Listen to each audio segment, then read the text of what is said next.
Welcome. Welcome to Soul Awakening Podcast, where we will embody the universal laws. I'm Sandy, and you just entered into a space where inner wisdom meets cosmic law.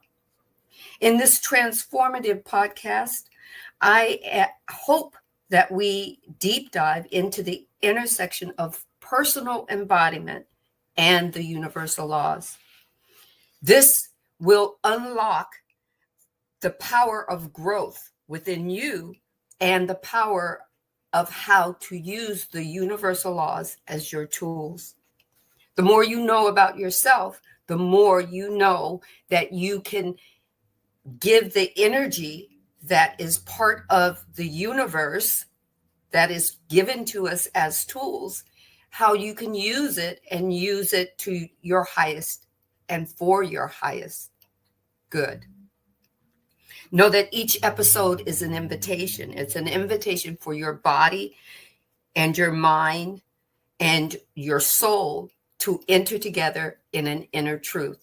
Today, we will be embarking on part 5. The 5th cosmic law or law of the universe is the law of correspondence. I say that slowly because we have so many laws that embody each other and uniquely fall into place with each other. They are collaborators of the universe and the universal energy that is within you. So the universal law of correspondence is one of those that is profoundly illuminating. Right? It's believed to be illuminating. It's the cosmic key to a hidden architecture of how things work. You've heard so within, so without, so above, so below, right? Energy mirrors itself. So if energy is waiting for you to give it a command to create itself, then it's going to mirror what what the energy is that you have at that moment. And whether you say it's conscious or unconscious, whether you're sleeping through it or you have no knowledge of it at all, it has knowledge of itself, that it is here to create. It is here to mirror. Okay. So mirror. Okay, hold on a second. So just one second. I have an echo. Okay. And I still have an echo. Hold on a second. You know, sometimes these things happen. Just let's give ourselves a moment.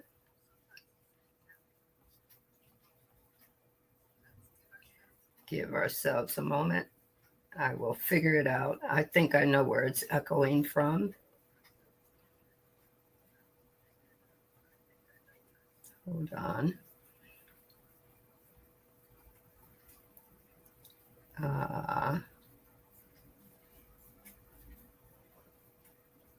Let's see. Okay, hold on. Okay, I think we have it. So let's get back to this. So this, if we understand this universal law, the law of course, or one of the, or many of the universal laws, but if we understand this one, along with the law of action, then we know what it requires of us and what we require of it. It's a mirror.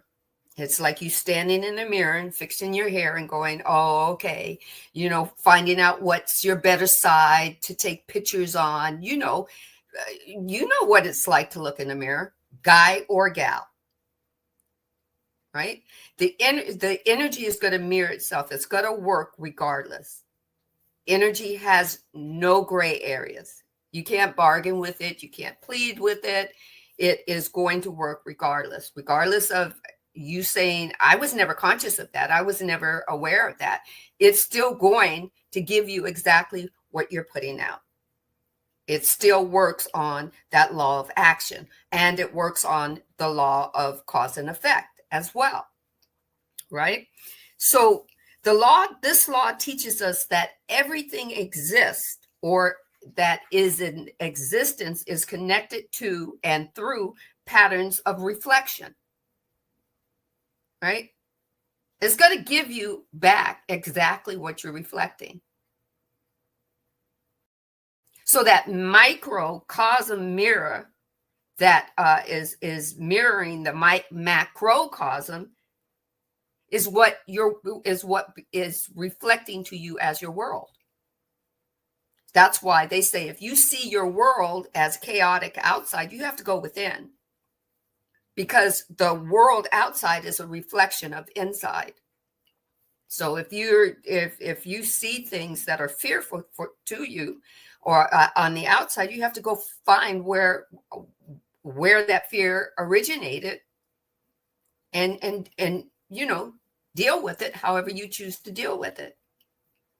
Some people, it takes a long time to surrender old ideas that no longer work for their highest and greatest good.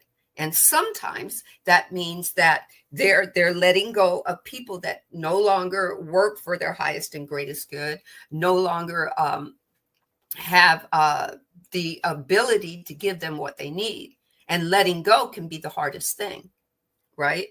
But as long as you're keeping hold of individual situations, circumstances that that this law of correspondence can adapt to or mirror, then you're getting what you get. You're getting what you're really, asking for. Even if you're asking for something that, even if you're asking for something that looks much better to you, that would feel much better to you. What is going on inwardly, right? I'm sorry. I'm trying to figure out why. Okay, there we go. You have to do the deep dive. The law of correspondence isn't going to do your deep dive for you. It isn't going to dive into you and say, oh, here's where we're picking this up from. Here's what you need to change. That's all on us, because we're living this life. We're making these choices. We were given the feelings and the emotions simply for that, to be able to discern what we like and dislike, what we want and what we don't want, what we need and what we don't need, what we prefer and what we don't prefer, right? And then when we make that assessment, and hopefully you're making the assessment not from a judging stage, but from a discerning stage. You don't need to judge yourself about certain things that you chose and they weren't the best fit. That's life, right?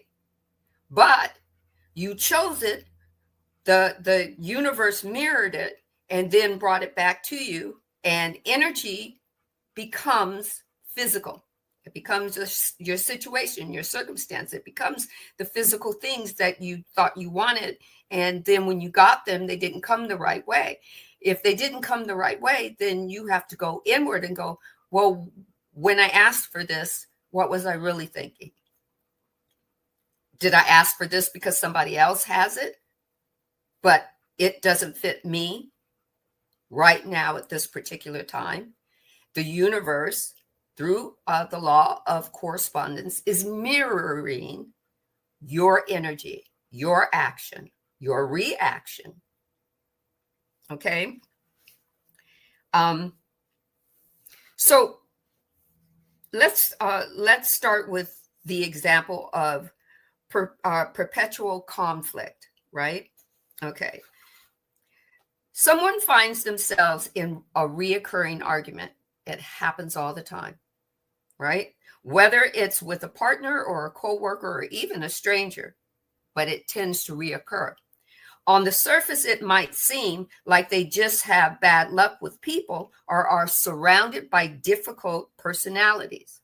That's what your ego is going to put out to you. It's not you, it's them, right? But through the lens of the law of correspondence, this outer conflict reflects what you might call your inner war with yourself, with your egoic self.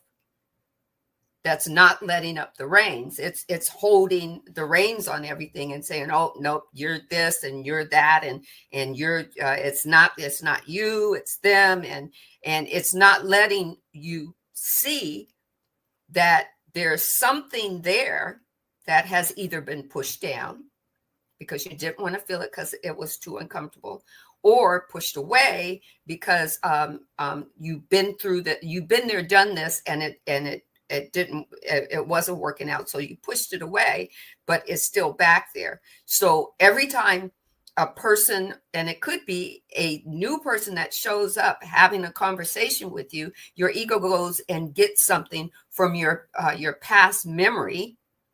But subconscious is where usually the things that you push down hide, not hide, but you hide them. And the ego says, "Oh, see, we've done this before. See, this is what's going to happen. So this is how you need to react." And then you react the same way, and the situation is still the same.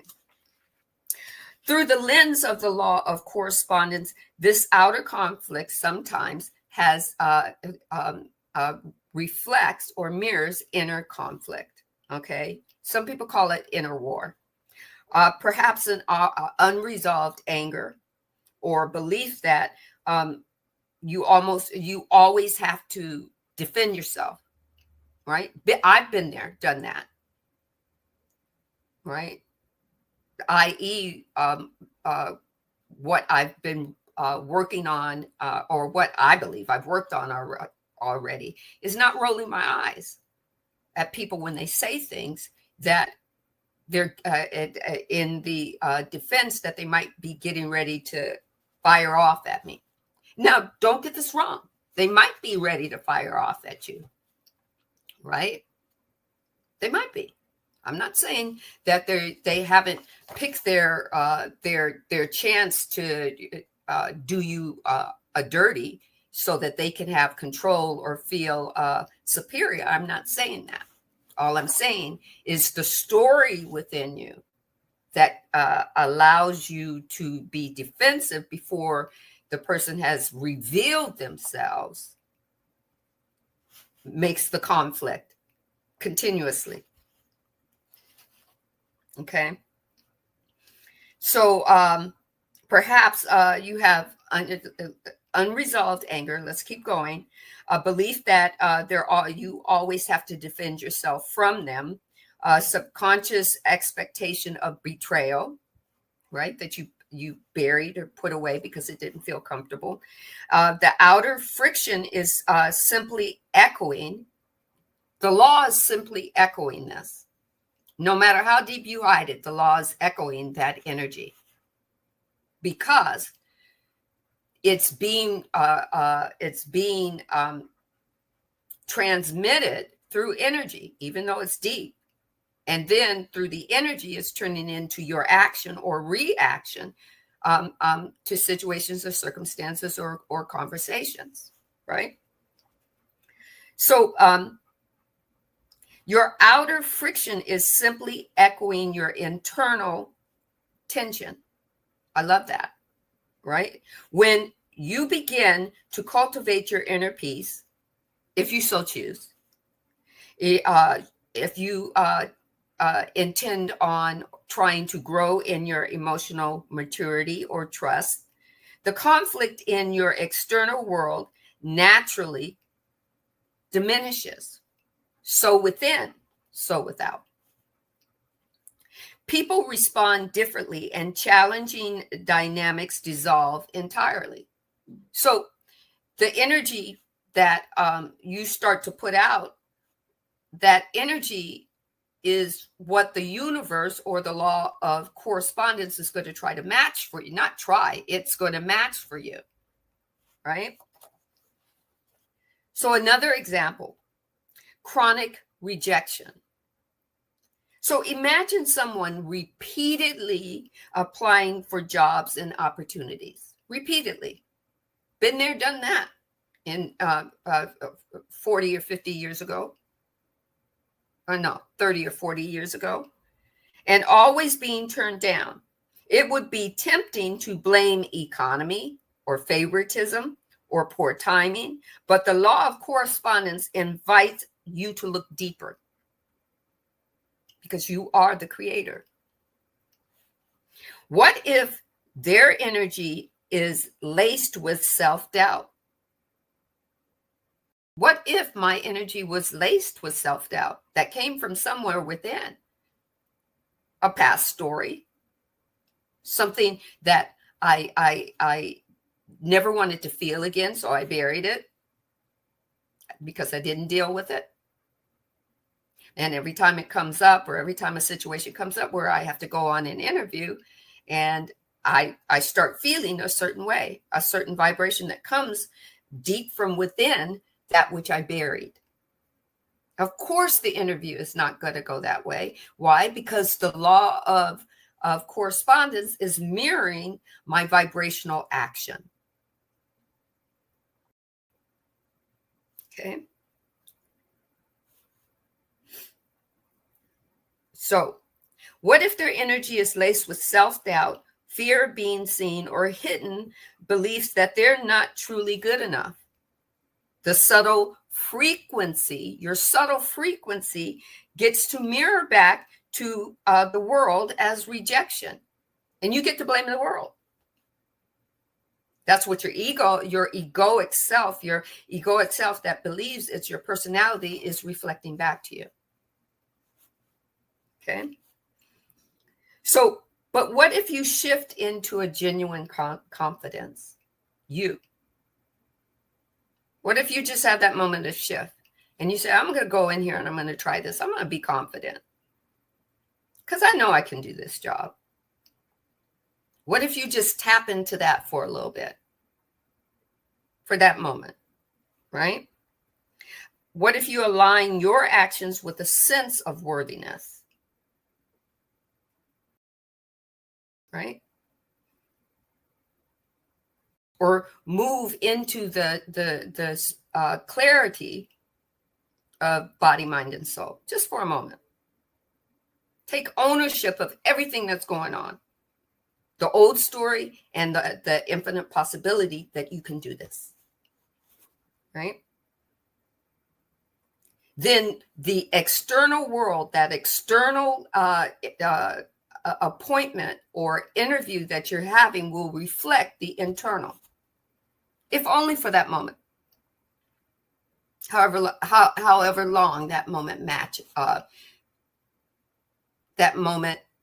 matches that vibrational energy. Okay. When you shift into a genuine confidence, an aligned action with a sense of worthiness, and move into clarity and ownership, the external world begins to open for you. The law of correspondence begins to shift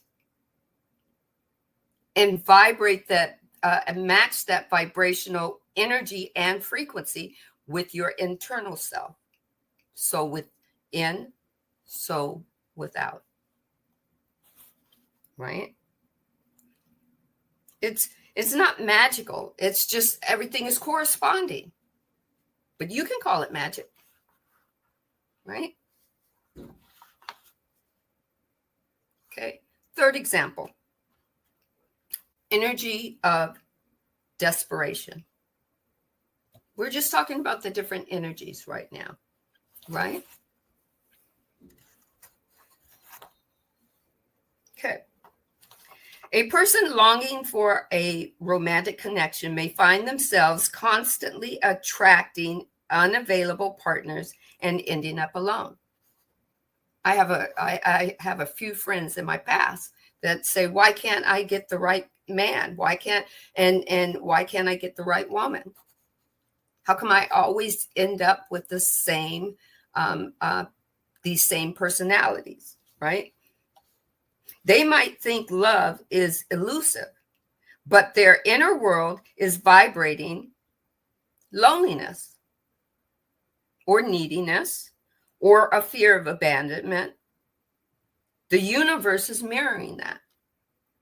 It's a possibility. They possibly could be vibrating loneliness or neediness or a fear of abandonment.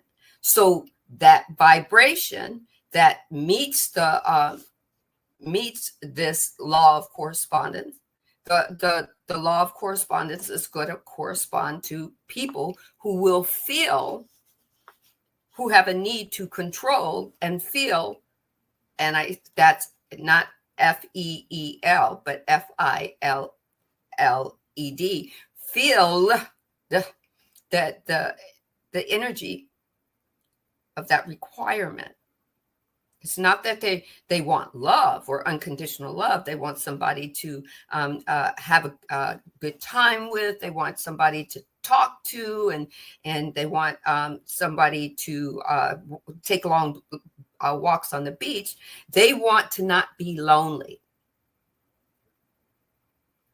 There's a difference instead of wanting to be happy and content and satisfied.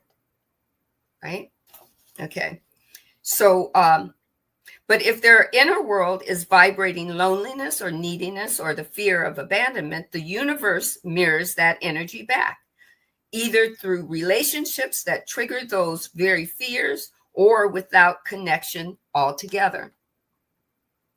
When they turn inward and they begin to feel whole within themselves, so love, not only just know thyself, but unconditionally love yourself. When you unconditionally love yourself, you begin to show the universe how you want to be loved by others. And the universe, all the universal laws comply. They mirror your energy, right? So let's see. Let's keep going. When they turn inward, begin to feel whole within themselves and radiate self-love rather than seeking it externally. This is what I wrote. Rather than seeking it externally. And I love reading it because I don't like memorizing, but that's me. They start attracting partners who are emotionally available and ready for a true connection, right? A true connection. Because the outer world is simply responding to their internal frequency.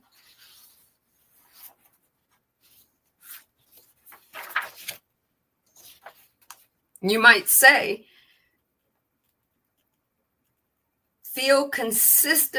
someone might say they feel consistently overlooked at work or in social situations.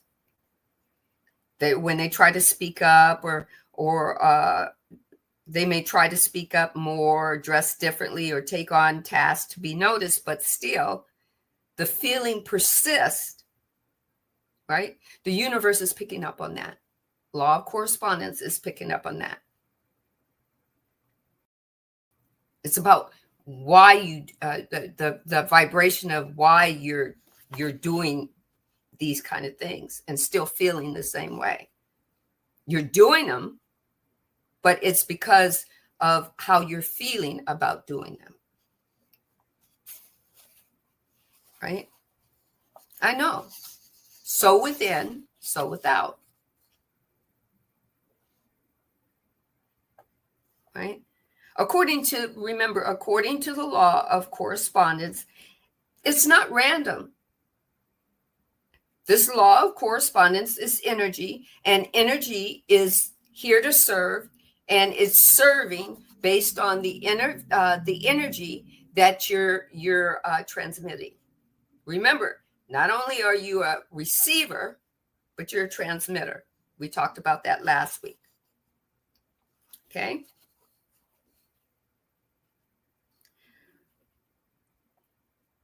The law of correspondence reflects what, if you begin to claim what's within, the law of correspondence reflects that. If you trust your intuition, the law of correspondence reflects that. If you act on authentic self-expression, the law of correspondence reflects that. It's a mirror. And your environment around you will shift.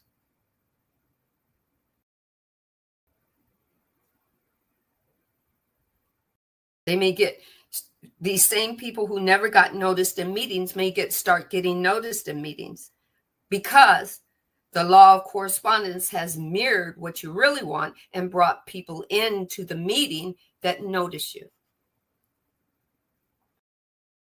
that listen to you, that have opportunities that might arise for you. So within, so without. So these few examples that I've given you so far show you that life isn't happening to you or to me. It's happening because of us. Not just to us, not even just for us, but because of us. Or you can say it's happening through us and from us. The law of correspondence is not about blame, but we as human beings have been taught early on to blame others for our bad mood or our bad day or our lack of funds or abundance or bad health or any of those things. We've been taught to blame others. Right? But when we become aware, see, what I've learned is I used to say, oh, you're either conscious or unconscious. And when you have your awakening, you become conscious. Well, what the divine helped me understand was that every human being, every being on this planet, not just human, but every being, including plants and the coral reefs and all of these, are conscious that they are being, that they are living, they're expressing some type of life. Are they aware that they are responsible for the life that they're expressing? Maybe not. When you realize that not only are you conscious of living, but you're aware, your awareness, being aware that you're conscious of living, the whole so within, so without becomes understandable, not just understandable. Okay. So the law of correspondence is not about blame. It's about awareness. Once you understand that the outer world is an intelligent reflection of your inner state, you begin to move, or you can begin to move from a victimhood state. Me. Why is this always happening to me? Right? You can move from that victimhood state into an empowered state where you can begin to create your story or your journey, and the universe, all of the universal laws can mirror that. Right? When you realize, or when we begin to realize that by shifting our consciousness, we automatically shift our reality. Our reality is going to change when we shift from within. We came here as a being to shift and evolve in human form.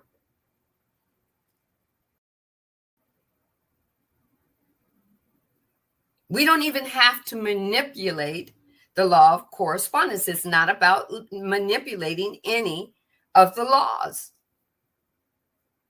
Can't bargain with them. They can't be manipulated. They are energy that is here to do one thing for you, which is to create for you,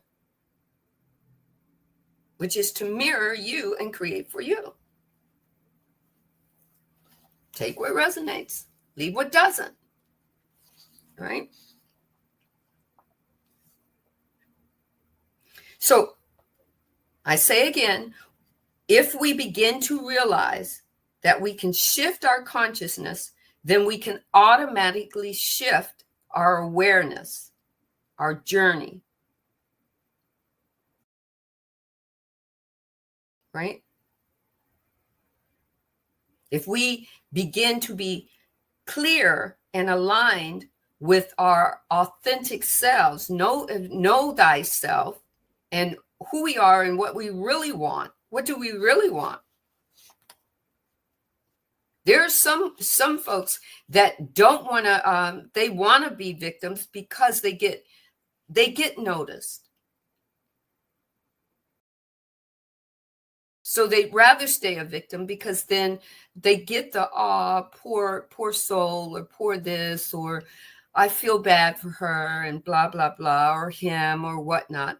And don't get it twisted. A person came here to make that choice, and they can make that choice and live exactly that way. They don't have to, but that's a choice, and the divine will say, let that be so. I see myself through that person that wants to be a victim. Not right or wrong to the divine, to the creator of all that is and is not. There's nothing wrong with that. There's no like or dislike to that. That's why these universal laws, and these are just 7 of them, but there's many universal laws, many cosmic laws, right? When we're ready to be open to more laws, then they reveal themselves, right? To embody the law of correspondence is not to take a radical ownership of your internal. I'm sorry, my ego put that not word in there. To embody the law of correspondence is to take a radical ownership of your inner landscape. That means that you have to, sometimes get down and dirty with your egoic self that wants to go to what's easiest for you. And sometimes easy is not for your highest and greatest good. Right? Been there, done that. Doing this on YouTube, from feeling comfortable doing it on Instagram. My ego personality said, "Ooh, that's scary." And I had to sit in it for a minute until, a couple of people said, "Sandy, you did this on Instagram. All you're doing is going to a bigger platform. You can do this. What's different?" And I actually had to sit down and listen to that and go, yeah, what's different? Right? Becoming curious instead of judgmental about what your outer experience is revealing. Simply being honest with yourself. Let's talk about this. Why is this situation or circumstance so this or so that? And going from a judgmental point of view to a discernment point of view. Let's break this down, right? What within me, what story or dogma or situation or circumstance have I carried so long that I need to unpack? Because if I unpack it and feel it and go, oh, I felt that. Yeah, that happened to me 15 years ago. I've been carrying that. And the reason why I've been carrying that is because I didn't want to feel it then. So we packed it away. And now that certain people come up, uh, uh, kind of what I'm gonna kind of chipping away, so the feeling starts to seep through, right? And it doesn't have to be the same person. I could have did this with my sister or brother, and my sister and brother could have made me feel, like I wasn't worthy enough, or my mother made me feel that I wasn't worthy enough. And then other people come along and chip away at what you've suppressed, and they're not your mother, father, sister, brother who made you feel unworthy, but these other people are coming in with certain statements that remind you of that. Your egoic personality reminds you, remember that, right? So all that's being shared here is, don't be so judgmental of yourself when you're dealing with whatever's going on within. Because if you don't deal with it from within, it will reflect outward. It will reflect. If you've got a lot of chaos going on within, but you're not dealing with it, you're just pushing it down, chaos is going to vibrationally show up on your outer scape. Okay? When chaos, conflict, and limitation appear in your reality, this law invites you to take a stand with them externally, to turn inward and ask. Take a stand. Some people might say fight. Take a stand. What is this showing me about my inner beliefs? Because it comes from within. The world that's reflecting to you is coming from within.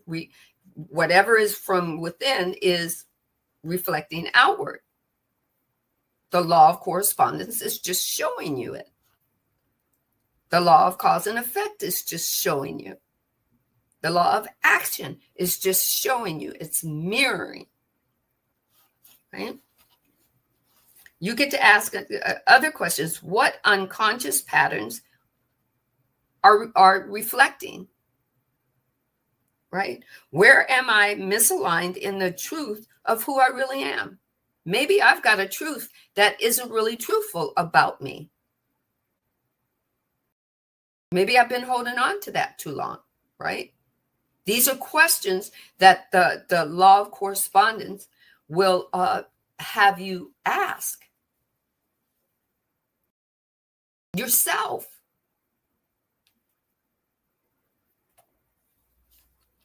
Embodiments, right? Let's talk about embodiments next. Merging this law into real life means cultivating a daily practice. Your daily practice, not someone else's. It could be of self-inquiry. Daily asking yourself a question internally, going within and asking yourself questions and giving yourself grace to wait for the answer. You might see the answer outwardly. It might show up in a person who says, oh, you'd be great for this position, right? And then all of a sudden you say to yourself, well, I am worthy, right? So practice of self-inquiry and inner attunement. Maybe the things that you're asking the universe to give you, maybe the things that you're asking is because other people have stuff and you want to keep up with the Joneses. But go inward and go, why do I really want that? Why do I feel that I need to have something somebody else has? It comes along and it's not a right fit. It doesn't fit me. Go within. Find out what's misaligned. Maybe it's no misalignment, except for that you're asking for something that someone else has that you don't really need. right? But the fact that you're trying to keep up with the Joneses, that's an internal problem. Where did that come from? Right? Okay. Let's see. So you have to become an architect of your mind, your internal consciousness, your internal everything internally. If you want to put a spiritual aspect in body, mind, and soul, having a seat at your soul and asking your inner guidance system some powerful questions about yourself, not about other people. You can't change other people. You can't change when they come into your sphere of beingness. You can't change them. How they show up in your story is what you put out to the universe, and it mirrored back and opened the door so this person or persons can come in. But when you attend to who you really are, and address being responsible for your choices from the inside out, then those exact same people that kept showing up, they're not mirroring you anymore. The universe is mirroring something different that allows the parameter to shift just a little bit, and those people are just as quickly as they showed up, they're gone. Right? You know. So your soul, your body, heart, mind, soul, choosing thoughts that are coherent with your higher self, holding emotional frequencies that match the life you are calling in. If what you're calling in, if what you want, what you put out there that you want is not matching the vibrational frequency and emotional frequency of what's within, then you're going to have conflict. Okay? Embodying beliefs that expand rather than limit. Hey, been there before. You ask for things, but you ask for it in a limited way. So the universe, the law of correspondence, can only mirror what you're asking for. If you're asking for it in a limited format, then that is what's going to vibrate and turn into things. Okay. Okay. So let's give an example of that. Imagine someone constantly feels unseen and undervalued in their relationship from the outside. It may look like a pattern of being overlooked, dismissed, and not appreciated. But through the lens of correspondence, this outer dynamic is a reflection of an inner belief and emotional pattern, perhaps a deep-seated sense of unworthiness or a tendency to silence their own needs and desires. The law reflects, or this law invites them to, invites them not to chase external validation or force others to value them, but to do the inner work of recognizing their own worth, expressing themselves authentically, setting energetic boundaries. It means that you have to do the work yourself. If you look at somebody else's perspective of how they see you, they might be looking through a perspective of devaluation. They don't value you. But that's them, not you. But if you devalue yourself, and this is what you're giving to the universe, saying I want somebody who's going to tell me I'm valued before I feel valued, the universe is going to bring you that energy in. Right? So I'm going to say that again. This law invites you not to chase external validation from others, not forcing others to give you what you believe you need, because you don't feel validated. You don't feel worthy, right? You don't feel love for yourself. So they've got to give it to you, right? But to do the inner work, do your inner work.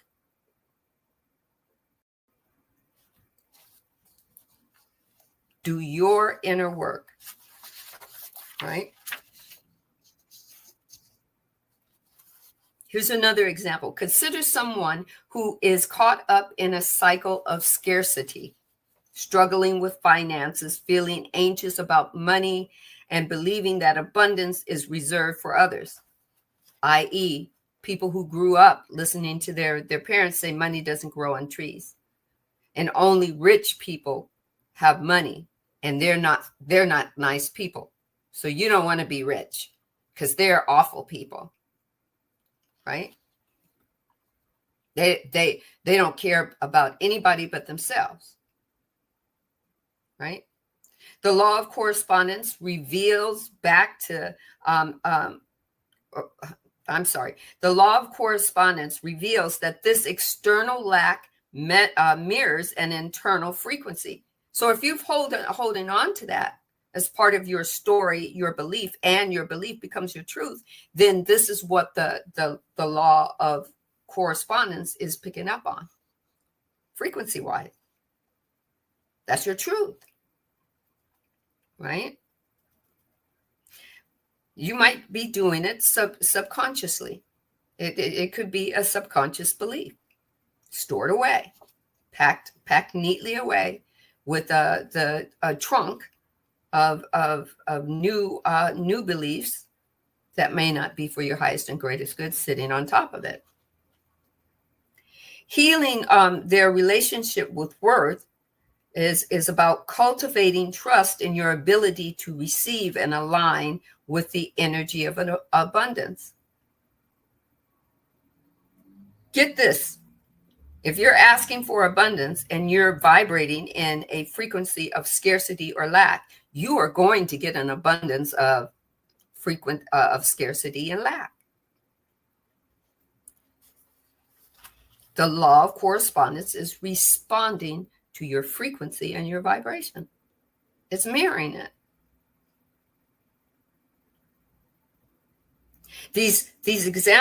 All these examples show that the law of correspondence, it's not just a mystical idea. It's the fabric of everything that is and is not. It's a powerful tool for transformation. It's a powerful tool for alchemizing. In order to alchemize something, you must know that there's something that needs to change and be alchemized or transformed. The law of correspondence teaches that the fastest way to change your life is to change your inner state. Go within, so without.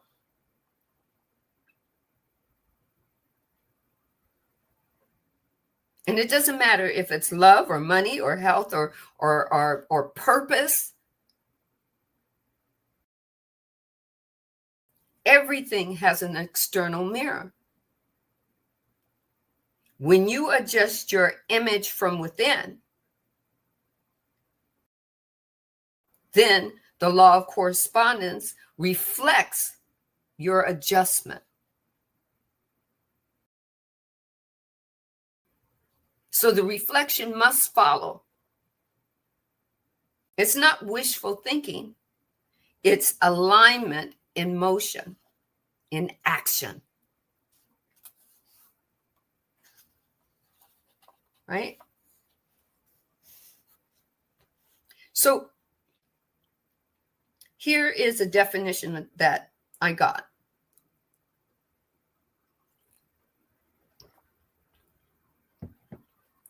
It's an esoteric root, right? What's believed to be the origin. Take what resonates, leave what doesn't. This law stems from the ancient Hermetic wisdom found in the Kabbalion, which teaches as above, so below, as below, so above.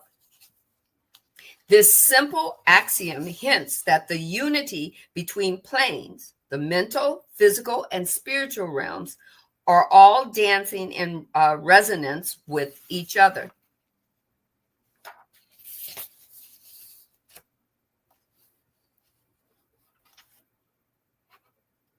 This helps the modern self-awareness practice back to the timeless universal truth.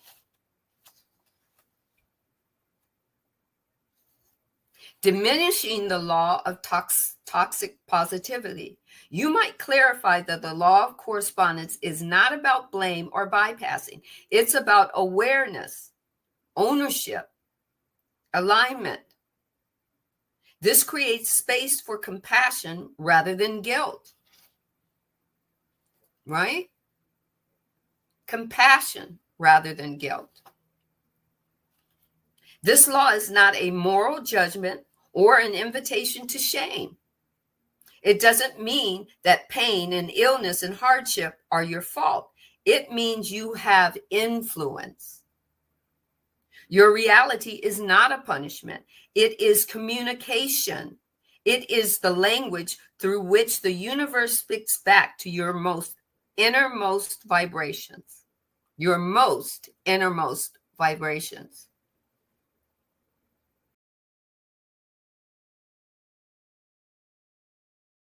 The law of correspondence invites you to have compassion for yourself. It mirrors that.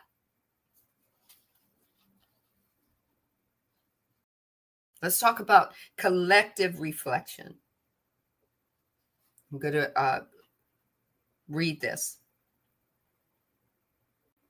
Just as the personal mirrors the inner psyche, so too does the collective mirror our shared consciousness. Global crisis, systemic injustice, and collective awakening are all reflections of beliefs and fears and potentials we hold as a species. Healing the world begins by healing within, individually and collectively. In order to know what part you play collectively, you have to know who you are from within. The healing begins with you.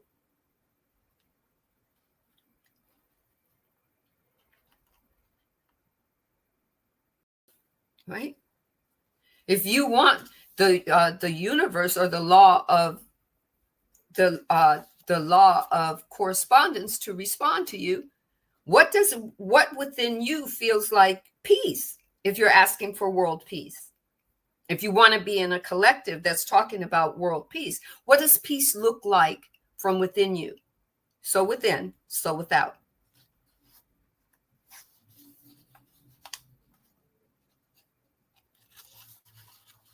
Being a collective is not letting someone else call the shots. Being a collective is individually being part of a collective, bringing you and having a say.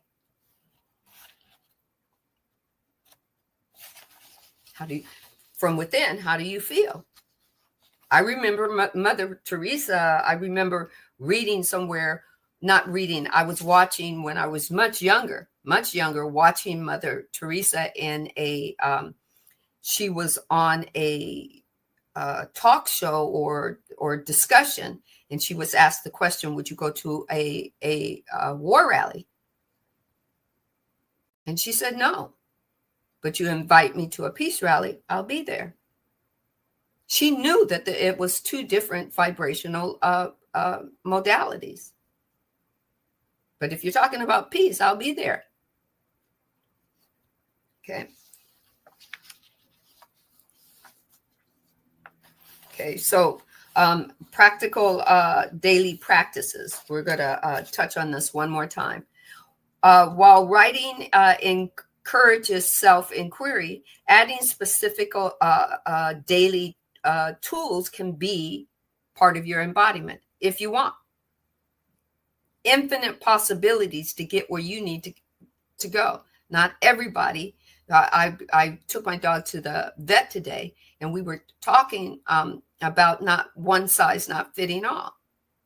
We were talking about what one person may do for their dog, I may not want to do for mine. So here's some pointers. Here's 3 bullet points. Take what resonates. These are only 3. Infinite possibilities. There are many more being shared on a daily, right? Morning mirror check or mirror check in. Ask yourself, what do I want the world to reflect back to me today? Am I being that energy? What do I want the world to reflect back to me today? Am I being that energy? What do I want the world to reflect back to me today? And am I being that energy? You can do an evening reflection. Instead of reading the day's events, your journal, what did today's experiences reveal about my inner beliefs and expectations? What did I experience that revealed to me something about me? The third one is being in heart alignment meditation. You can be in that if you choose. You can take 30 minutes. You could do 5 minutes. It really doesn't matter. Heart alignment meditation. You get to visualize aligning with your inner world with love, clarity, and truth, and ask your outer world to mirror that frequency. You internally, you get to say, what does clarity mean to me? Oh, it means this. What does love mean to me? Oh, it means unconditional. What does truth mean to me? And then you get to define it for yourself. And then ask from your higher being that my outer world reflect this about me.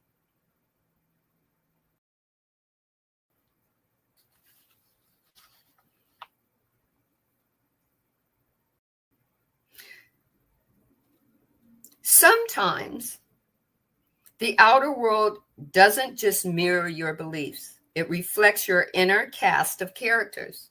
That's right. Who are your characters? You're the writer, producer, director. You're the lead character in the story, the journey. Who are your characters? Who are your co-characters? Who are your extras? Who are your featured extras? Who are your day players? Right? When you keep encountering judgment and when you keep encountering judgment, is it mirroring your inner critic? Is it mirroring your inner egoic self? That self that believes it's your personality. Is it mirroring that? When abandonment repeats itself, is it echoing your inner child's cry for connection? Maybe you buried that inner child and its lack of connection with mommy and daddy, sister, brother, uncle, aunt, or never having any friends in school or a coworker, down the line. You get to introduce these concepts or these characters and ask yourself internally questions about why they're in your story. Why do you have them in your story? Why do I have them in my story? Right?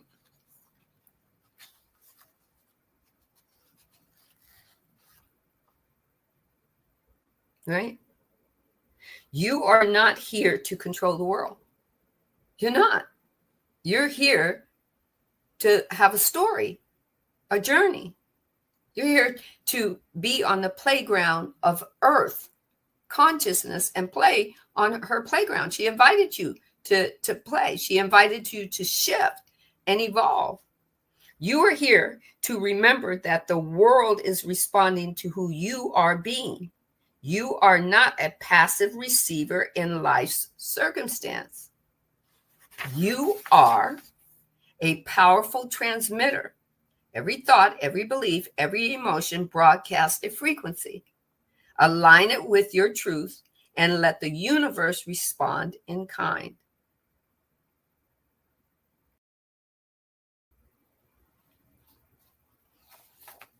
Right?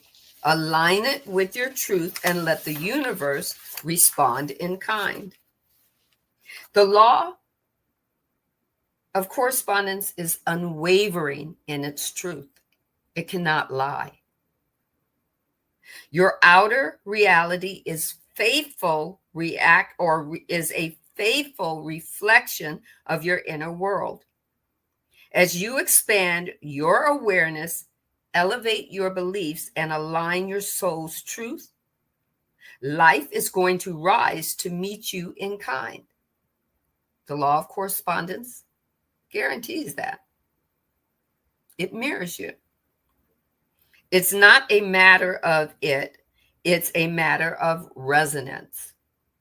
The moment you shift within, the world around you begins to mirror that transformation.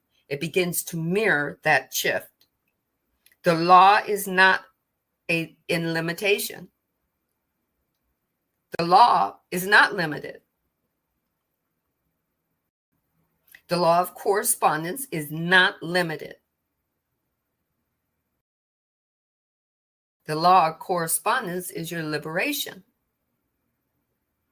It empowers you to become the conscious creator of a life that reflects your beauty, your power, and who you truly are. Take the time to be unconditionally you.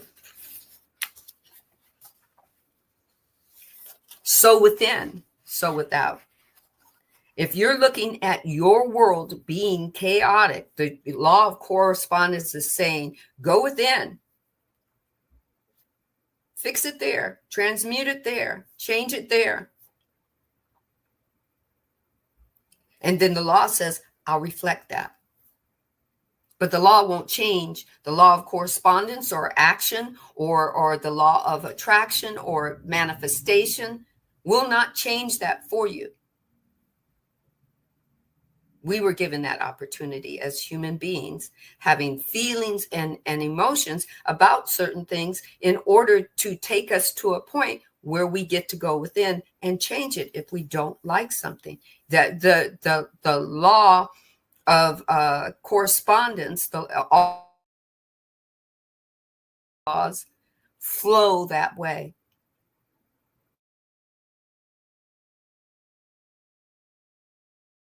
Transmitting the energy of unconditional love, and we get to be a receiver, and then we get to be a transmitter. What are you transmitting? If your world is chaotic, go within. So within, so without. Right? Take what resonates. But I thank you for joining me on this Embodying Universal Laws Part 5. We look forward to the next universal law next Tuesday. So join me. And I will send out notification. One love, wholeness and balanced love, and so within, so without. Take care.